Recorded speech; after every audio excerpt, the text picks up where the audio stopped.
Innal hamdalillah nahmaduhu wa nasta'inu ala umuri waddin min shururi anfusina wa min sayyiati a'malina may yahdihillahu fala mudilla lahu wa may yudlil fala hadiya lahu.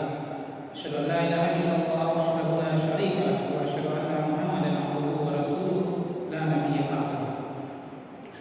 Alhamdulillah, pada malam hari ini kita dapat berkumpul kembali dalam rangka melaksanakan sholat maghrib berjamaah, lalu dilanjutkan dengan pembacaan yasin bersama dan tahlil, dan diakhiri dengan tausiah. Hadirin sidang yasin rahimakumullah, pada tausiah ini saya memberikan judulnya sejarah dan metodologi tafsir Al-Quran, karena beberapa waktu yang lalu dan nanti di minggu-minggu yang akan datang kita akan membahas tentang penjelasan surat Yasin atau tafsir surat Yasin, sehingga perlu ada penjelasan tentang sejarah dan metodologi tafsir Al-Quran, di mana pada dasarnya tafsir secara bahasa berasal dari al-fasl, yaitu menyingkat sesuatu yang tertutup.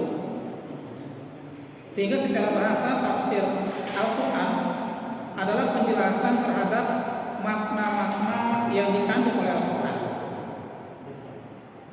Tafsir sebagai ilmu berfungsi untuk memahami kitabullah yang diturunkan kepada Rasulullah Muhammad SAW dalam menjelaskan makna yang terkandung di dalamnya dan menyimpulkan hikmah dan hukum yang ada di dalam Al-Quran. Sehingga berbicara mengenai tafsir dalam memahami dan menafsirkan Al-Quran, sebenarnya diperlukan bukan hanya pengetahuan bahasa Arab, tetapi juga berbagai macam ilmu pengetahuan yang menyangkut Al-Quran dan isinya.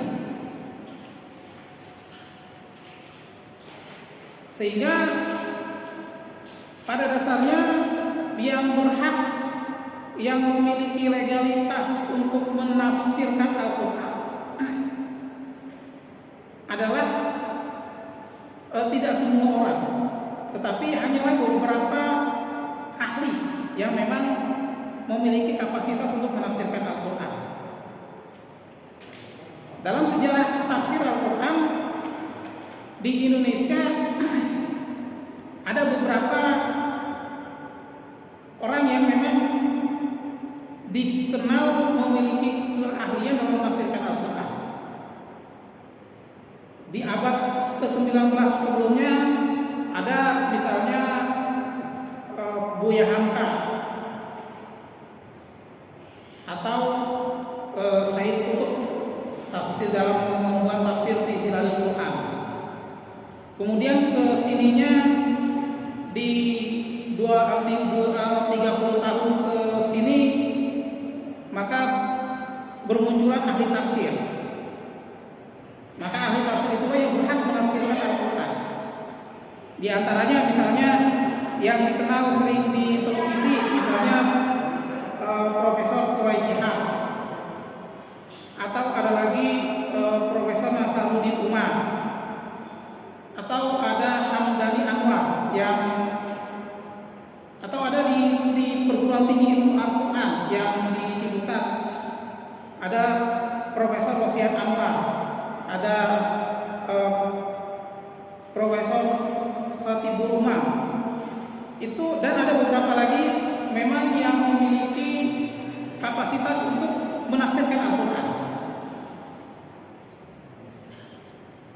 Sementara terdapat 3 bentuk penafsiran Al-Quran. Yang pertama adalah tafsir bil maksud, lalu tafsir bil ra'il, dan tafsir isyari.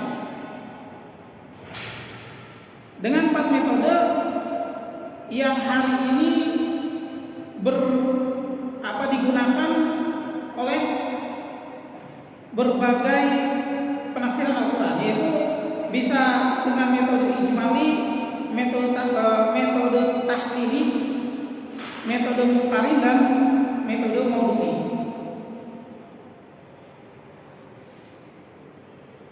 Sedangkan dari corak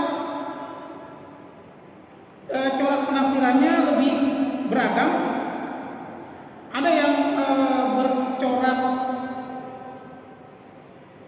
sastra, ada yang bercorak bahasa, ada yang bercorak fikih, ada yang bercorak filsafat, at-tasawuf, dan ada yang bercorak ilmiah. Maka kalau bapak-bapak yang berasal dari Jawa Tengah, Jawa Barat, nanti ada buku tafsir Al-Quran yang berbahasa Jawa, karena dia bercorak bahasa. Ada beberapa tafsir yang memang dibuat oleh ahli tafsir Al-Quran karena memang dia berasal dari Jawa, sehingga dia menafsirkan Al-Quran dengan bahasa Jawa. Ada yang menafsirkan Al-Quran dari segi tasawuf, karena memang dia ahli tasawuf dan memiliki kapasitas untuk menafsirkan Al-Quran, sehingga dia menafsirkannya dari corak tasawuf. Lalu ada yang menafsirkannya dari corak ilmiah dan corak kemasyarakatan, atau menafsirkan dari pengalaman pribadi, seperti yang hari ini beredar tafsir fi Zilalil Quran atau tafsir Hamka. Itu dia bercorak ilmiah dan budaya kemasyarakatan, karena dua orang tersebut menyelesaikan penafsiran Al-Quran di penjara. Maka penafsirannya memang bercorak budaya kemasyarakatan dan bercorak ilmiah, juga bercorak gerakan atau harokat. Maka kalau di beberapa masyarakat harokat lebih banyak menggunakan tafsir fi Zilalil Quran ketimbang tafsir tafsir yang bercorak tasawuf. Hadirin rahimakumullah, lalu rujukan dalam menafsirkan Al-Quran ada dari kalamullah, jadi artinya Al-Quran ditafsirkan dengan Al-Quran, atau perkataan Rasulullah, maksudnya Al-Quran ditafsirkan dengan As-Sunnah. Dan hal inilah yang penafsiran Al-Quran yang pertama kali berlaku di para sahabat, karena seperti yang dijelaskan sebelumnya bahwa yang Al-Quran yang turun disampaikan oleh malaikat Jibril kepada Rasulullah itu tidak dalam bentuk mushaf Al-Quran seperti yang kita pegang hari ini. Jadi mushaf Al-Quran itu dibukukan pada zaman kekhalifahan Utsman, bukan zaman Rasulullah. Sehingga waktu zaman Rasulullah, para sahabat yang mempelajari Al-Quran langsung mendengarkan bacaan Rasulullah dan dia baca. Jadi tidak pakai tajwid. Jadi ilmu tajwid juga muncul beberapa abad setelah masa kekhalifahan. Sehingga ilmu tajwid bukan menjadi syarat untuk bisa membaca Al-Quran. Begitu juga tafsir. Tafsir itu muncul, tafsir Al-Quran muncul beberapa abad setelah para sahabat, tabi'in dan tabi'in. Kalau zaman Rasulullah dan para sahabat tidak ada kitab tafsir, sehingga mereka menafsirkan Al-Quran adalah dari menafsirkan ayat ke ayat yang lain, menafsirkan ayat berdasarkan perkataan Rasulullah, menafsirkan ayat berdasarkan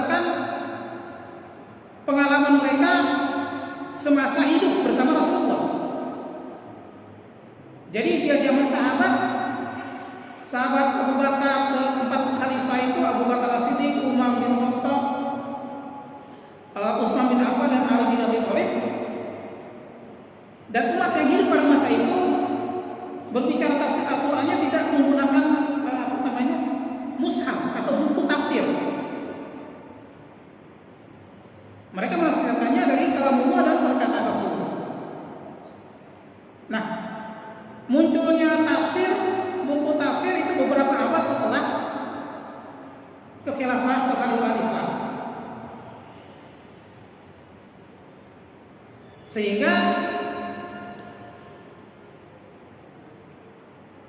karena munculnya setelah beberapa abad, maka penafsiran Al-Quran itu menjadi 4 rujukan. Jadi dari Al-Quran ditafsirkan dengan Al-Quran, ayat ditafsirkan dengan ayat ditafsirkan dengan hadis, kemudian ditambah 2 perkataan sahabat atau ulama mereka dan yang memiliki perhatian dalam tafsir, dan perkataan tabi'in yang perhatian untuk mengambil tafsir dari para sahabat. Sehingga hari ini muncullah berbagai tafsir Al-Quran. Hadirin rahimakumullah,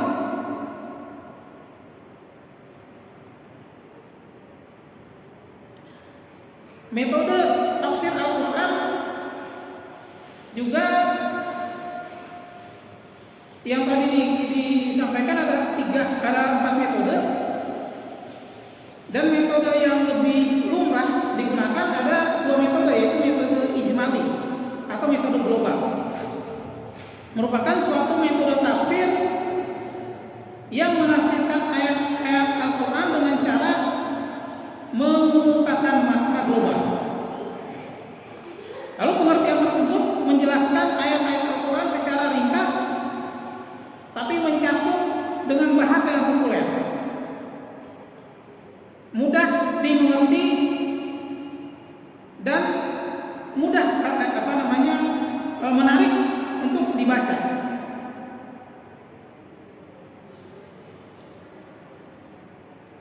Dan uraian penjelasannya ringkas, sederhana,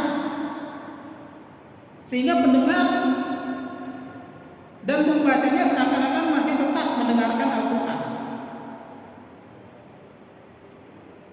Dan metode tafsir seperti inilah yang sangat tepat digunakan di kalangan umum, di kalangan umum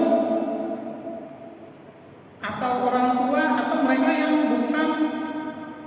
tidak memiliki background pemahaman tentang bahasa Arab dan background pemahaman tentang ilmu-ilmu Al-Quran.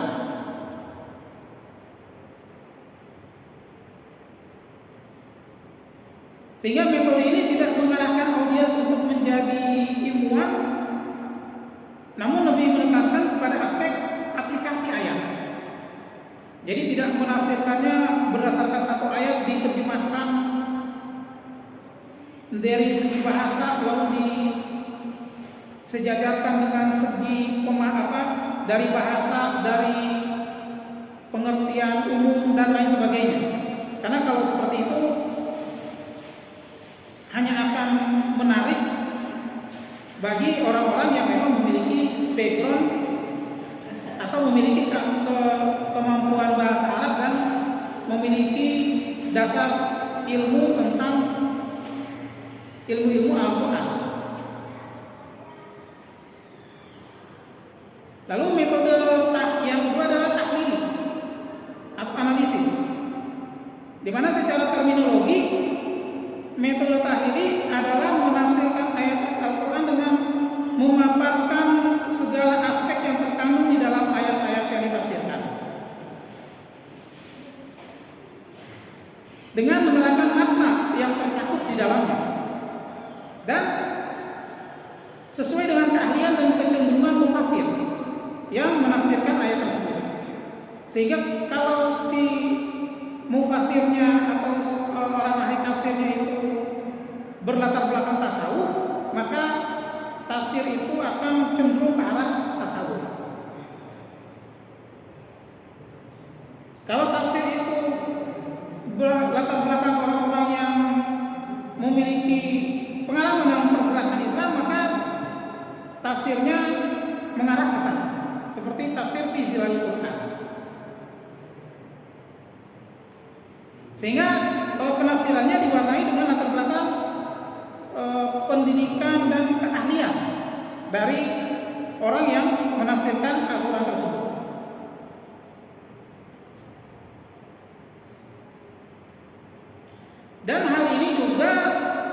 menunjukkan keorisinilan dan kesempurnaan Al-Quran, sehingga Al-Quran itu bisa ditafsirkan oleh orang yang berlatar belakang pendidikan apapun.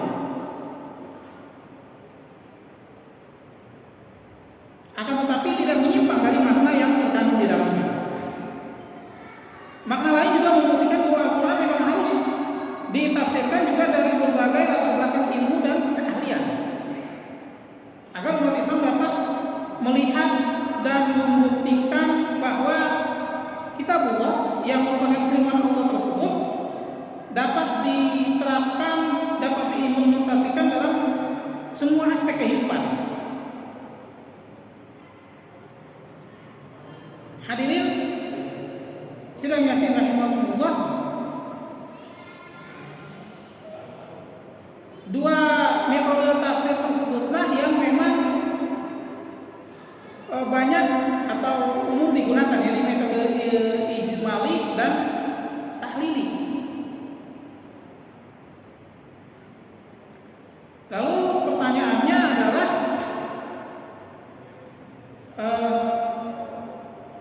bagaimana dengan kebutuhan umat Islam yang sekian banyak, sementara yang memang memiliki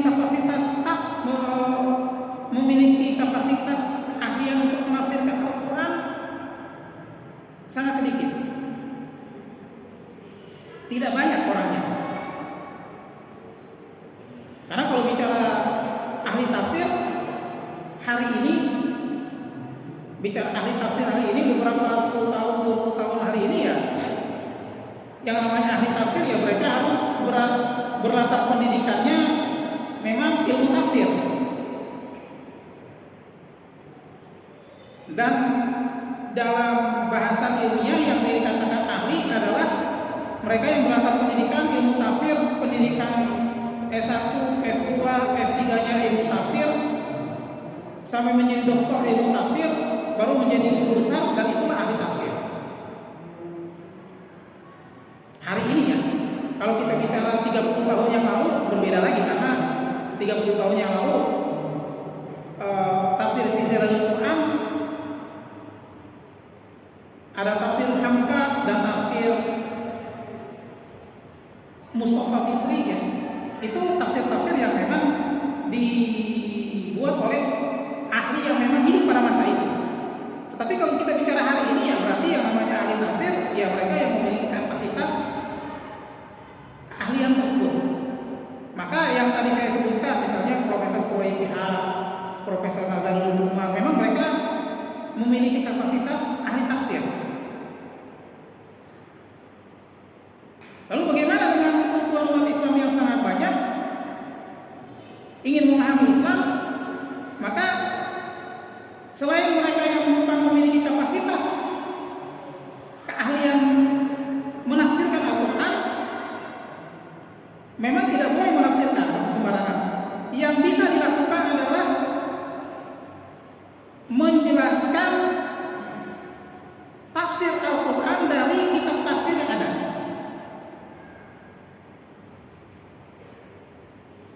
Jadi menjelaskan tafsir Al-Quran dari kitab tafsir yang ada. Misalnya ada tafsir Fisir Al-Quran, kita ada pengajian tafsir Fisir Al-Quran. Nanti si pembicaranya akan membaca tafsir Al-Quran, Fisir Al-Quran, lalu dia menjelaskan berdasarkan latar belakang keilmuan yang dia miliki. Artinya bukan menafsirkan Al-Quran, tapi dia menjelaskan penafsiran Al-Quran berdasarkan Fisir Al-Quran. Atau ada yang ingin mengadakan tafsir Hamka, berarti dia membaca kitab tafsir Hamka lalu menjelaskan menurut tafsir Hamka surat Ali Imran ayat 5 adalah seperti ini. Lalu diuraikan berdasarkan latar belakang pengalaman dan keilmuan dan keahlian yang dia miliki. Sehingga pada dasarnya bukan menafsirkan Al-Quran, tetapi menjelaskan salah satu kitab tafsir berdasarkan pemahaman yang dia miliki. Itulah yang perlu dibedakan antara menafsirkan Al-Quran dengan menjelaskan penafsiran Al-Quran berdasarkan salah satu kitab tafsir. Lalu bagaimana dengan munculnya buku-buku penafsiran surat Al-Baqarah, surat Al-Fatihah? Itu juga sama, sampai surat Yasin, itu juga sama. Bukan membuat tafsir, intinya bukan membuat tafsir Al-Quran, tetapi mengkodifikasi. Kalau dalam bahasa ilmiahnya mengkodifikasi satu atau dua kitab tafsir, lalu digabung dan diuraikan, dijelaskan berdasarkan pemahaman, keilmuan, dan latar belakang pengalaman si penulis. Maka kita akan lihat hasilnya ada tafsir Al-Fatihah, ada tafsir surat Al-Mulk, ada tafsir surat Ar-Rahman. Walaupun yang membuatnya bukanlah seorang ahli tafsir, karena dia bukan menafsirkan, cuma mengkodifikasi kitab tafsir dari beberapa ahli, lalu ditulis dan diuraikan kembali dengan bahasanya dia.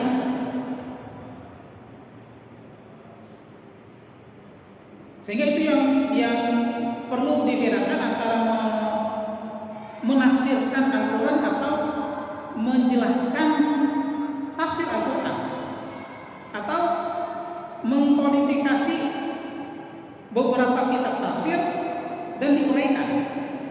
Pada dasarnya dia tidak menafsirkan Al-Quran,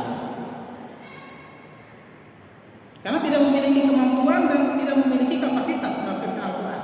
Sehingga seperti yang kita bahas nanti setiap malam Jumat penjelasan surat Yasin, artinya saya tidak menafsirkan Al-Quran karena saya tidak memiliki kapasitas dalam menafsirkan Al-Quran, tapi hanya kodifikasi. Ada dua kitab tafsir, saya uraikan berdasarkan tafsir A dan berdasarkan tafsir B, lalu saya jelaskan. Karena kalau saya yang dikatakan tadi, kalau yang berhak menafsirkan Al-Quran ya harus seorang ahli. Dia berpendidikan S1, S2, S3 itu harus tafsir Al-Quran. Kalau tidak ya bukan tidak memiliki kapasitas menafsirkan, hanya memiliki kemampuan atau kapasitas menjelaskan. Ya, membuat buku penjelasan surat Yasin, tafsir Al-Fatihah itu sama dengan mengkodifikasi. Atau hari ini dengan bahasa ilmiahnya membuat skripsi. Skripsi kan, kalau skripsi kita tidak membuat suatu teori dari seorang ahli, tapi membuat skripsi kita cuma ada judul, lalu uraian kita dalam skripsi itu berdasarkan beberapa ahli. Jadi kita cuma mengutip, menurut ahli A Islam adalah seperti ini, menurut ahli B Islam adalah seperti ini, lalu kita uraikan, menurut saya Islam adalah bla bla bla. Itu adalah uraian kodifikasi dari beberapa ahli, lalu kita jelaskan.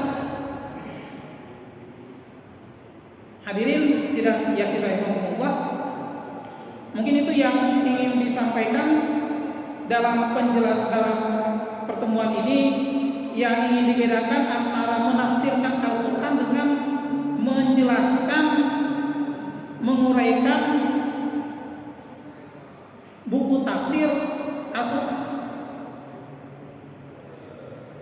Jadi kalau ingin saya simpulkan adalah menafsirkan Al-Quran hanya boleh dilakukan oleh seorang ahli.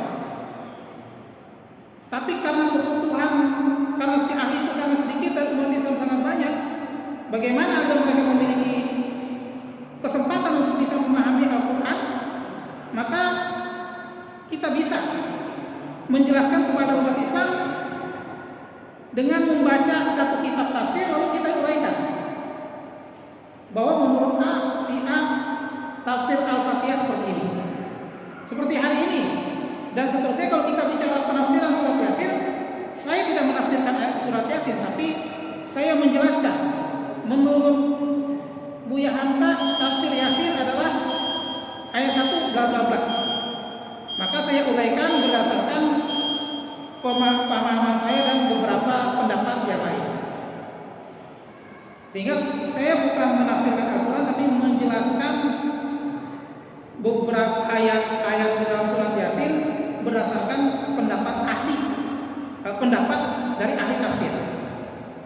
Hadirin sidang Yasin rahimakumullah, mungkin itu adalah beberapa hal yang bisa disampaikan dalam pertemuan ini yang perlu kita bedakan antara tafsir, ahli tafsir atau menjelaskan kitab tafsir atau mengkodifikasi tafsir menjadi uraian-uraian singkat yang pada dasarnya bisa dilakukan oleh bukan ahli tafsir. Hadirin sidang Allah, itu adalah beberapa hal yang bisa disampaikan dalam hari ini.